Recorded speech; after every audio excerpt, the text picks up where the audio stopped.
So at the time of recording this review, it's been about 68 hours since I saw 10 Cloverfield Lane, and I think I'm still a little tense.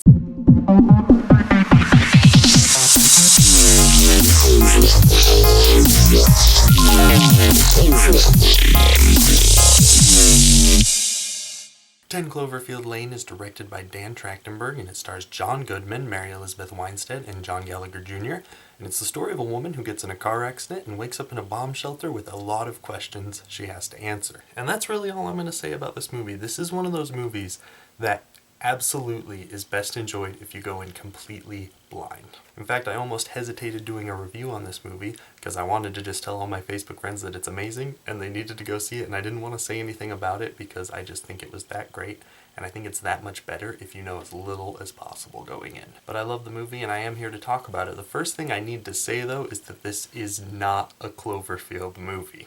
If you love the first Cloverfield, there's a lot here to love because it's just a good movie. But the connections to Cloverfield, the first movie, are very, very slim. It's not a sequel, it's not even really a spin-off. The way it's really connected is that it's easy to believe that these two movies happened in the same universe, and that's about it. They share a universe, they're kind of blood relatives, and that's about as close as it gets. I did see one critic point out a line that he thinks might connect the two movies together, and it's possible, but it's still just speculation, and really, it's not strong enough to really say, yes, this is a Cloverfield movie for sure. But this movie, at its core, is a claustrophobic, suspenseful, tense thriller, which is about the opposite of everything the first movie was, which was a monster movie. This is a very personal story, it's very character-driven, and it all takes place in a very small area. Instead of across all of New York, it's just in a bomb shelter.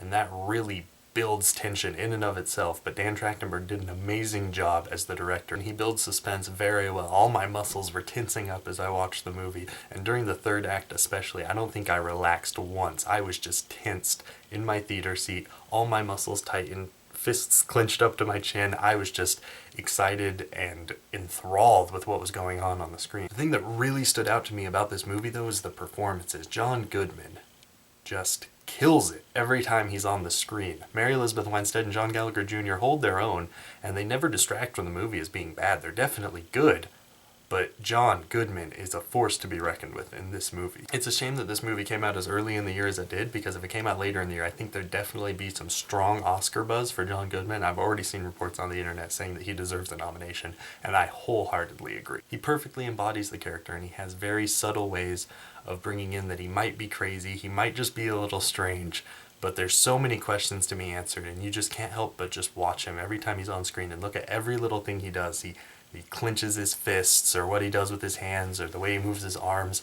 It's just incredible to watch and so much fun. Like I said, I don't want to say too much about the movie because I think it is a fun time, and I think it is best if you go in blind, so just know what it is and know if it's your type of movie. It's all in a bomb shelter, it's very contained, but they do an amazing way of pacing everything out so it never gets boring, but it's very character driven, it's dialogue heavy until certain aspects of the movie happen, and it's a lot of fun. It keeps you guessing, it brings up a lot of questions, and at the end of the day, I loved every minute of this movie, and I'm going to give it a 4.5 out of 5. Thanks so much for watching. If you've seen the movie, I want to hear what you thought in the comments, because this is the type of movie that can generate a lot of discussion. There are a lot of spoilers to be wary of, though, and as usual, all the links are down below, and thanks for watching.